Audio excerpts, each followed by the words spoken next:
இதனை கண்டுகொள்ளாத வேலவன் அந்த நகை மூட்டையை எடுத்துக்கொண்டு நடக்கத் தொடங்கினான். அந்த நகைகளை விற்று புதிய வாழ்க்கையை ஆரம்பிக்கலாம் என்பது அவன் எண்ணம். நடந்து கொண்டிருந்தவனுக்கு தாகம் எடுத்தது.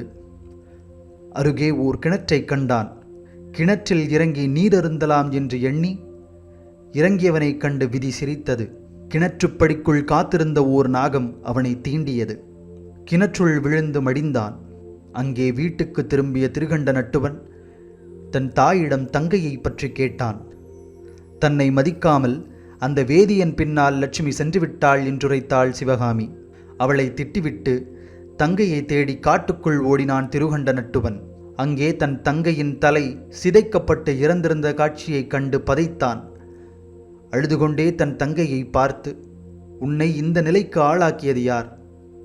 என்னிடம் சொல்லியிருந்தால் அந்த வேதியனோடு உன்னை சேர்த்து வைத்திருப்பேனே, என்ன ஆனதோ உனக்கு என்றெல்லாம் புலம்பினான்.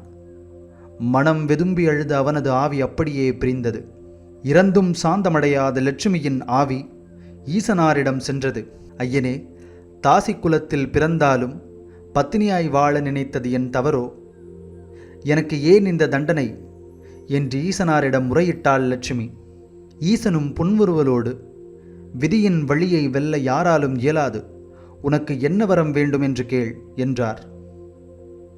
என்னை கொன்ற அந்த வேதியை என் கரங்களால் நான் கொல்ல வேண்டும், அந்த வரத்தை எனக்கு தாருங்கள் என்று லட்சுமி ஈசனாரிடம் கேட்க, சரி அப்படியே தந்தோம், அடுத்த பிறவியில் நீ யார் என்ற உண்மை உனக்கு தெரிந்திருக்கும், நீ அவனை பழிவாங்குவாய் என்று ஈசனார் வரமளித்தார். ஈசனிடம் வரம் வாங்கிய லட்சுமியானவளும் அவள் அண்ணனும் சோழராசனுக்கு குழந்தையாக பிறந்தனர். இருவரும் நீலன் நீலி எனப்பட்டனர். அனைவரும் உறங்கிக் கொண்டிருக்கும் போது இருவரும் தமக்குள் உரையாடிக் கொண்டனர். அண்ணா, எனக்கு பசி பொறுக்கவில்லை, நீ பசியாறினாயா என்று தங்கை நீலி கேட்க, இல்லையம்மா, எனக்கும் பசிக்கின்றது என்கிறான் நீலன்.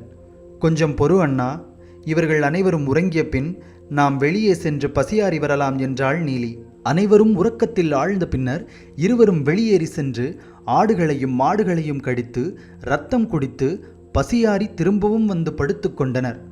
மறுநாள் பார்த்த மகாராணி குழந்தைகள் மேல் இரத்த வாடை வீசுவதைக் கண்டு அதிர்ச்சியடைந்தாள்.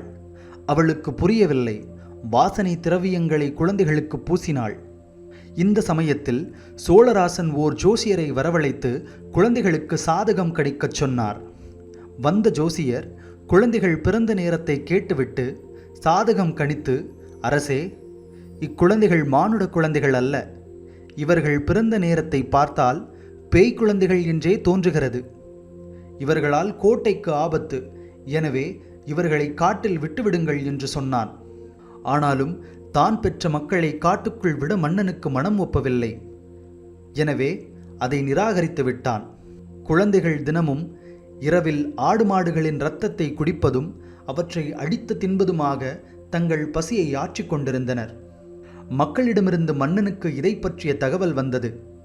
திடீரென்று ஆடு மாடுகள் காணாமல் போவதை பற்றி கேள்விப்பட்ட மன்னன் இந்த பாதகத்தை செய்வது யார் என்று கண்டுபிடிக்கச் சொன்னான். சேவகர்கள் இரவில் விழித்திருந்து பார்த்தனர். இரவில் இரு குழந்தைகள் வந்து தின்றுவிட்டு திரும்பி அரண்மனைக்கு செல்வதை கண்டனர். அப்படியே மன்னனிடம் தெரிவித்தனர். இதனால் மன்னன் உண்மையை புரிந்து கொண்டான். பல ஆண்டுகள் குழந்தை இல்லாமல் தவித்த தமக்கு இப்படி பேய் குழந்தைகள் பிறந்துவிட்டனவே என்று வேதனை கொண்டான். சேவகர்களை வரவழைத்து இரு குழந்தைகளையும் காட்டில் போய் விட்டுவிட்டு வரச் சொன்னான். அவர்கள் இரு குழந்தைகளையும் காட்டில் விட்டு வந்தனர். இரு குழந்தைகளும் வனத்தில் ஓர் வேப்ப மரத்தில் குடியிருந்தன. வனத்தில் விலங்குகளை வேட்டையாடி தின்று வாழ்ந்து வந்தன. அண்ணனை ஓய்வில் வைத்துவிட்டு தங்கை வேட்டையாடி வருவாள். இருவரும் உண்பார்கள். தங்கையை ஓய்வில் வைத்துவிட்டு அண்ணன் சென்று வருவான். இவ்வாறாக குழந்தைகள் வளர்ந்தனர், பெரியவர்கள் ஆகினர். ஒரு நாள், அண்ணா, இன்று நான் சென்று வேட்டையாடி வருகின்றேன் என்று சொல்லிவிட்டு நீலி புறப்பட்டு சென்றாள். அந்த சமயத்தில் அந்த ஊரில் வாழ்ந்து வந்த வேளாளர்கள் ஆலயத்தின் கதவுக்காக மரம் தேடி காட்டுக்குள் வந்தனர். அவர்களின் கண்ணில் நீலன் குடியிருந்த வேப்பமரம் பட்டது. உடனே அதை வெட்டி எடுத்து சென்றனர். இதனால் அந்த மரத்தில் குடியிருந்த நீலன் மாண்டான். திரும்பி வந்த நீலி வேப்பமரத்தை காணாது தவித்தாள். மரத்தை வெட்டி தன் அண்ணனை கொன்றது இந்த ஊரின் வேளாளர்கள் என்பதை அறிந்தாள். இந்த ஊரில் உள்ள அத்தனை வேளாளர்களையும் அழித்து இந்த ஊரை நாசம் செய்வேன் என சபதம் செய்தாள். தன் முற்பிறவியில் தன்னை கொன்றவனை பழிவாங்க இந்த வனத்திலேயே காத்திருந்தாள். இன்னொரு புறம் காவிரிப்பூம்பட்டினத்தில் பெரும் வணிகனுக்கு வேதியன் மகனாக பிறந்தான். அவனுக்கு முற்பிறவியை பற்றிய ஞானம் இல்லை. அவனுக்கு ஆனந்த செட்டி என்று பெயரிட்டு வளர்த்து வந்தார்கள். குழந்தைக்கு சாதகம் கணிக்கும் போது ஜோதிடர் எச்சரிக்கை கொடுத்தார். எக்காரணம் கொண்டும் உன் மகன் வியாபார நிமித்தமாக தென் திசை நோக்கி செல்லக்கூடாது, எந்த காரணம் கொண்டும் வெளியூரில் தங்கக்கூடாது. அவ்வாறு தங்க நேர்ந்தால் ஏதேனும் சிவாலயத்தில் தங்க வேண்டும். ஒரு பெண்ணால் அவன் உயிருக்கு ஆபத்து உள்ளது என்று சொன்னான். இதனால் ஆனந்த செட்டியை தென் திசை அனுப்பாமல் வெளியூரில் தங்க வைக்காமல் வளர்த்து வந்தார்கள். அவனும் வளர்ந்து பெரியவனானான். வாணிபத்தை தானே நடத்தத் தொடங்கினான். சில சமயங்களில் வெளியூரில் தங்க நேரும் போது தந்தை தடுத்து விடுவதைக் கண்டு துன்புற்றான். காரணமறிந்து வியந்தான். அவனால் அதை ஏற்றுக்கொள்ள இயலவில்லை. எனவே ஒரு மந்திரவாதியிடம் சென்று இதை பற்றி கூறினான். மந்திரவாதியும் ஒரு மந்திர கத்தியை கொடுத்து, இந்த கத்தி உன் இடுப்பில் இருக்கும் வரை உன்னை யாராலும் கொல்ல இயலாது என்று சொல்லி அனுப்பி வைத்தான். இதனால் பல பகுதிகளுக்கும் சென்று வணிகத்தை பார்க்கலானான். ஆனந்த செட்டிக்கு எதுவும் நேரவில்லை. எல்லாம் மந்திர கத்தியின் மகிமை என்று எண்ணிக்கொண்டான். அன்று அவன் தென் திசை நோக்கி செல்ல வேண்டிய கட்டாயம் வந்தது. தந்தை தடுத்தார். ஆயினும் மந்திர கத்தியை காட்டி தந்தையிடம் அனுமதி பெற்றான். தந்தையும் எந்த பெண்ணையும் ஏறிட்டு பார்க்காது சென்று வா என்று கூறி அனுப்பி வைத்தான். தென் திசை நோக்கி வந்து கொண்டிருந்தான். அவன் வந்து கொண்டிருந்த திசையில்தான் அவனை பழிவாங்க காத்திருந்தாள் நீலி. கானகத்தில் அவன் சென்று கொண்டிருக்கும் போது எதிர்ப்பட்டாள் நீலி. செவ்வாடை அணிந்து கையில் வெற்றிலை தாம்பூலம் எடுத்துக்கொண்டு நீலியானவள் ஆனந்தன் செட்டியை எதிர்கொண்டாள். அடர்ந்த வனத்தில் செவ்வாடை அணிந்த பெண்ணை கண்டதும் அதிர்ச்சியுற்றான் செட்டி. மனதில் ஜோதிடரின் எச்சரிக்கை நிழலாடியது. வணிகரே, வந்து தாம்பூலம் எடுத்துக்கொள்ளுங்கள் என்று அழைத்தாள். அவளை தவிர்த்துவிட்டு ஊருக்குள் நுழைந்தான் ஆனந்தன் செட்டி. அவன் கையில் மந்திர கத்தி இருந்ததால் நீலியால் அவனை நெருங்க இயலவில்லை. இதற்குள் மாலையாகிவிட்டது. நீலியானவள் வனத்தில் அவள் சாட்சியாய் விட்டு சென்ற கள்ளி மரத்தை குழந்தையாக மாற்றி அவனை தொடர்ந்து ஊருக்குள் சென்றாள். அத்தான், என்னை விட்டு எங்கே செல்கிறீர்கள் என்று நீலி அழைக்க, யாரடி உனக்கு அத்தான், போ அந்த பக்கம் என்று சொல்லிவிட்டு சென்று கொண்டிருந்த அவனை நோக்கி கண்ணீருடன் ஓடிக்கொண்டிருந்தாள் நீலி. இதற்குள் ஊரில் சிலர் பார்த்துவிட்டு என்ன செய்தி என்று வினவ, இவர் என் கணவர், இது என் குழந்தை. குழந்தை பிறந்ததும் எங்களை தனியாக தவிக்க விட்டு ஓடி வந்து விட்டார். நானும் அவரை தொடர்ந்து ஓடி வந்திருக்கிறேன் என்றாள் நீலி. அவனை தடுத்த ஊரார் பஞ்சாயத்தை கூட்டினர். பஞ்சாயத்தாரின் விசாரணையில் அவள் தனது மனைவி என்று சொன்னதை மறுத்தான் ஆனந்தன் செட்டி. மனதுக்குள்ளே ஜோதிடர் சொன்ன செய்திகள் நிழலாடிக் கொண்டிருந்தன. ஆனால் நீலியோ சத்தியம் செய்தாள். இவர் என் கணவர் என்பது சத்தியம். வேண்டுமானால் என் பிள்ளையை இறக்கி விடுகிறேன். அதனிடம் அப்பா யார் என்று கேளுங்கள், அது சொல்லும் என்று சொல்லி தனது குழந்தையை இறக்கிவிட்டாள்.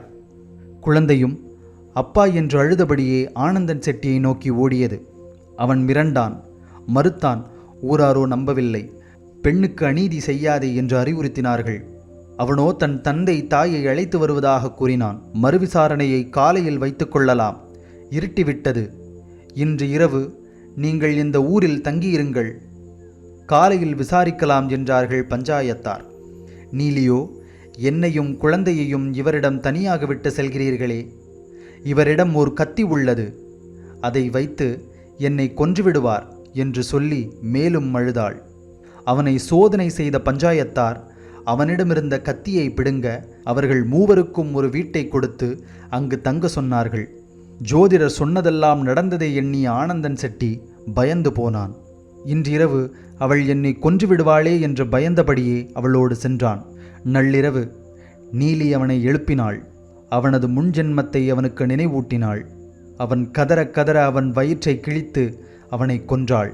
அவன் குடலை மாலையாக அணிந்து கொண்டு ஓலமிட்டாள். தான் சபதம் செய்தபடி முற்பிறவியில் தன்னை கொன்ற வேதியனை இப்பிறவியில் பழிவாங்கிய மகிழ்ச்சியில் திளைத்தாள். தன் அண்ணனை கொன்ற இந்த ஊரின் வேளாளர்களை தான் பழிவாங்க வேண்டும் என்று சபதம் செய்தது நினைவுக்கு வந்தது. அந்த ஊரையே எரித்து நாசம் செய்தாள். ஒரே ஒரு வேளாளர் மாத்திரம் தப்பிவிட்டார். அவர் அதிகாலையிலேயே எழும்பி வயலுக்கு சென்று விட்டதால் ஊரை எரித்த நெருப்பிலிருந்து தப்பிவிட்டார். நீலி இதை அறிந்தாள். அவரை பழிவாங்க வேண்டுமென்று இடைச்சிறுமி உருவம் கொண்டாள். மதிய வேளையில் வயலுக்கு சென்றாள். தலையில் மோர்பானை வைத்திருந்தாள். அதில் விஷத்தை கலந்திருந்தாள்.